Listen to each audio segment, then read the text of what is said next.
Selamat datang di channel Cerita Cinta. Channelnya cerita cinta romantis. Sebelum lanjut mohon dukungannya dengan like dan subscribe dulu.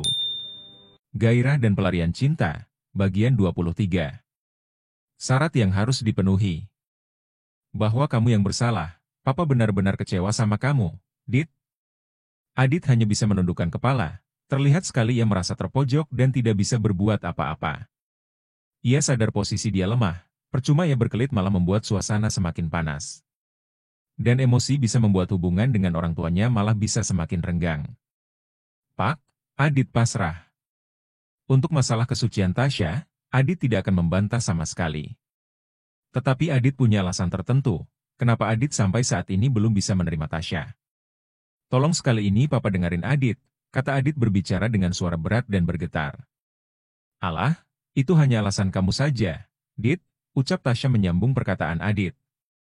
Kamu sengaja pasti ingin menjelek-jelekan aku di depan Papa dan Mama kamu. Om, Tasya nggak bisa lama-lama di sini, lebih baik Tasya pulang. Tasya langsung bangkit dan berlari, meninggalkan mereka sambil menangis terisak-isak. Hanum coba mengejarnya. Tetapi Tasya sudah lebih cepat, ia sudah keluar dari rumah mereka dengan berlari. Gunawan dan Adit diam melihat Tasya. Sementara Hanum kembali menemui Gunawan dan Adit, sambil ia marah. Kalian para lelaki apa seperti itu caranya menghargai seorang wanita? Papa tidak tegas, sementara kamu, Dit, Mama kecewa sama kamu. Sudah untung kamu tidak dilaporin Tasya ke polisi, karena tindakan kamu itu pengecut. Kalau kamu masih menghormati dan menganggap Mama ibumu, kamu susul Tasya, omongin baik-baik sama dia. Mama yakin dia bisa menerima dan memaafkan kesalahan kamu, Dit. Dia itu sayang sama kamu, cuma dia perlu diarahkan supaya menjadi lebih baik. Mama yakin kamu bisa membimbing Tasya jadi wanita baik, tidak seperti ini sikapmu. Malah membuat ia semakin nekat, kamu paham maksud Mama, Dit? Tapi, Mam, bagaimana dengan cinta? Adit sangat mencintainya. Adit tidak akan meninggalkannya, apapun yang terjadi. Tolong Mama dan Papa mengerti juga posisi Adit, kata Adit. Adit tetap memperjuangkan cinta istrinya di hadapan orang tuanya. Bahkan ia bisa saja nekat untuk memilih cinta, walaupun harus melawan orang tuanya. Tetapi ia ingat pesan cinta, untuk mengutamakan dan menghormati orang tuanya, jangan malah menjadi anak durhaka. Kita cari jalan keluarnya nanti, Nak. Benar kata mamamu, sekarang kamu susul Tasya ke rumahnya bicarakan baik-baik. Jadilah lelaki yang berjiwa besar, Dit. Bertanggung jawab atas apa yang sudah kamu lakukan, jaga nama baik kita dan keluarga mereka. Kata Gunawan sambil ia mendekati Adit, mencoba memberikannya pengertian. Adit sejenak diam. Ia berpikir dengan semua perkataan Mama dan Papanya barusan. Ia tidak bisa juga menyalahkan orang tuanya, karena mereka lebih percaya Tasya. Karena memiliki bukti yang kuat, sementara ia tidak bisa membuktikan atau menyangkalnya. Baik Pak, Mam. Adit akan temui Tasya dan mengajaknya bicara baik-baik.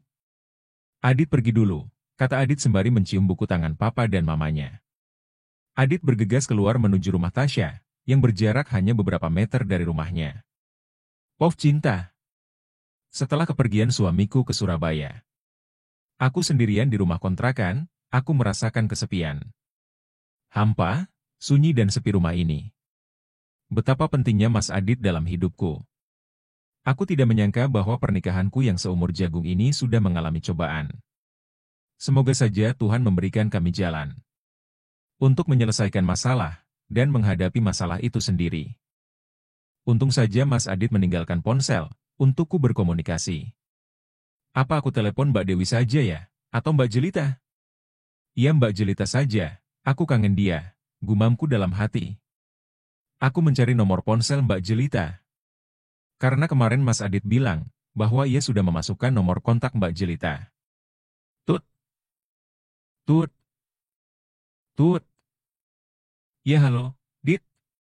Ini Cinta, Mbak, ucapku. Benaran itu kamu, Cin? Mbak kangen sama kamu, Dek. Di mana kalian tinggal sekarang? Adit suamimu kemana? Kok ponselnya ada sama kamu?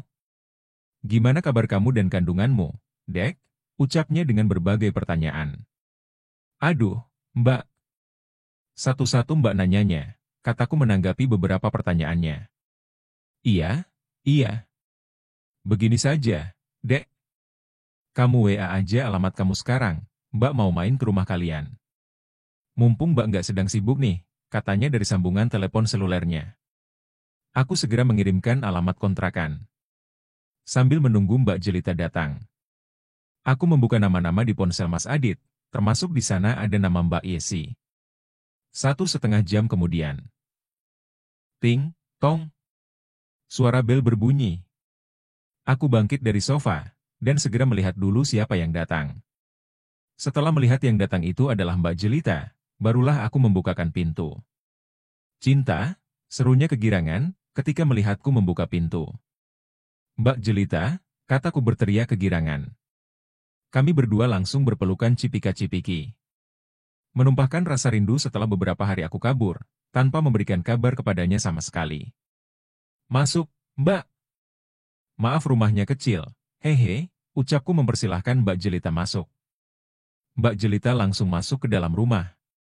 Ia menyerahkan kantong plastik yang katanya itu tadi ia beli dari toko kue. Setelah puas berkeliling rumah, kami kembali ke ruang tamu. Wah, pinter kalian milih rumah, Mbak aja langsung kerasan dan nyaman. Alam dan lingkungan sekitarnya masih terlihat asri, dan udaranya segar jauh dari polusi dan kebisingan. Mas Adit yang milih rumah ini. Sahutku ikut senang atas pujian dari Mbak Jelita. Suamimu seleranya bagus memilih rumah dan lokasinya. Pasti kamu betah dan kerasan ya tinggal di sini, timpalnya meneruskan perkataanku. Iya, betah Mbak.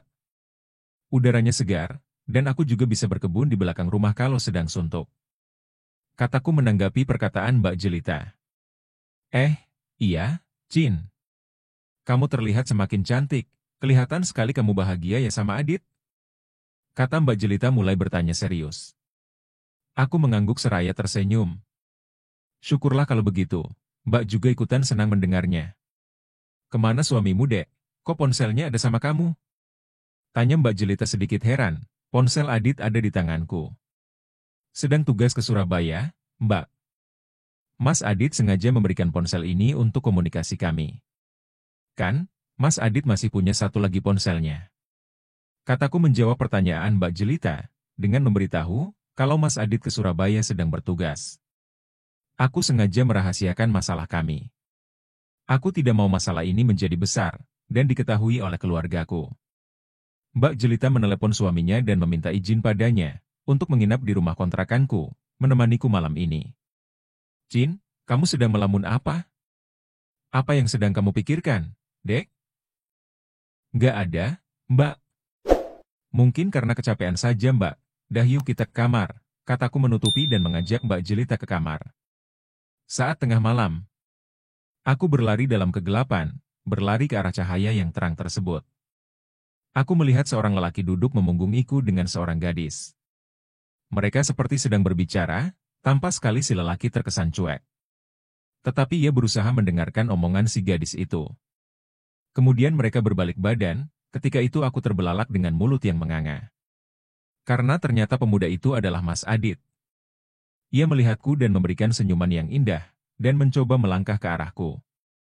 Tetapi, tiba-tiba, tangan gadis itu dengan cepat menahan Mas Adit. Dia menarik tangan Mas Adit dan mengajaknya menjauhiku, berjalan berlawanan arah denganku.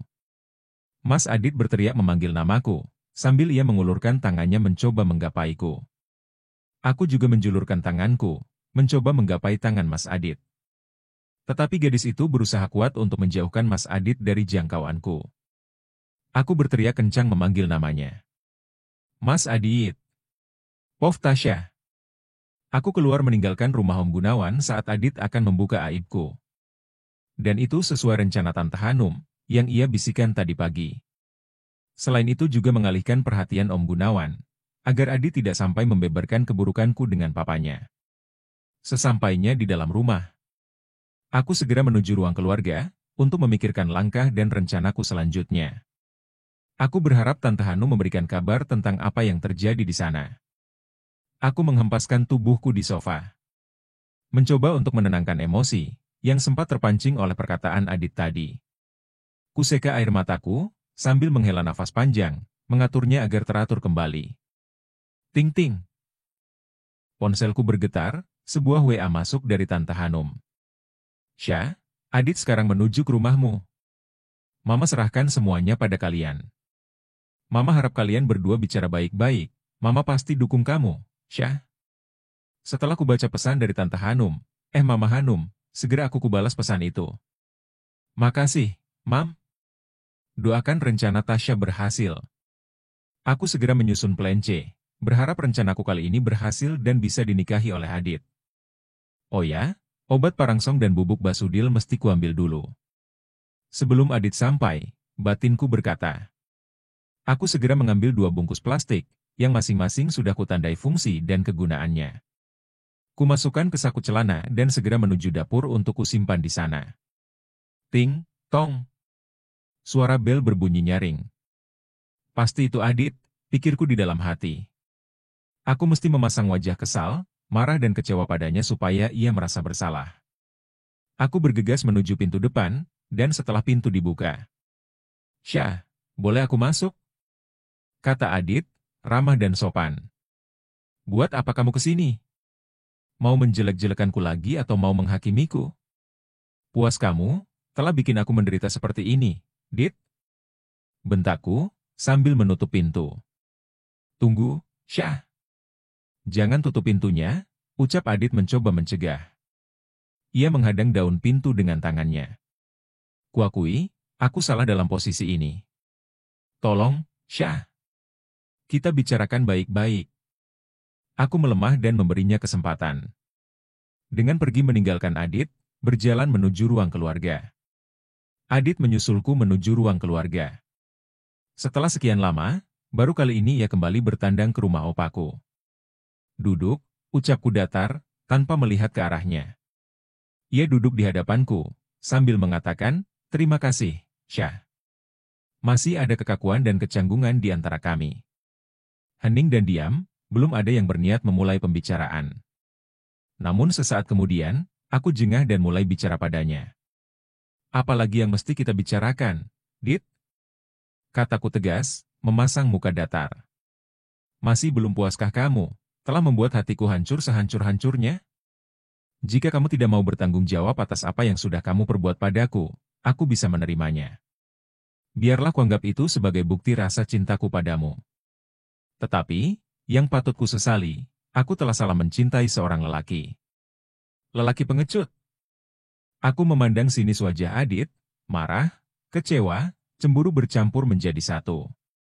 Tidak menyangka sama sekali ia seperti tidak menghargaiku sama sekali. Bisakah kita mengobrolnya tanpa pakai emosi, Syah? Ucap Adit tegas dengan nada yang mulai meninggi.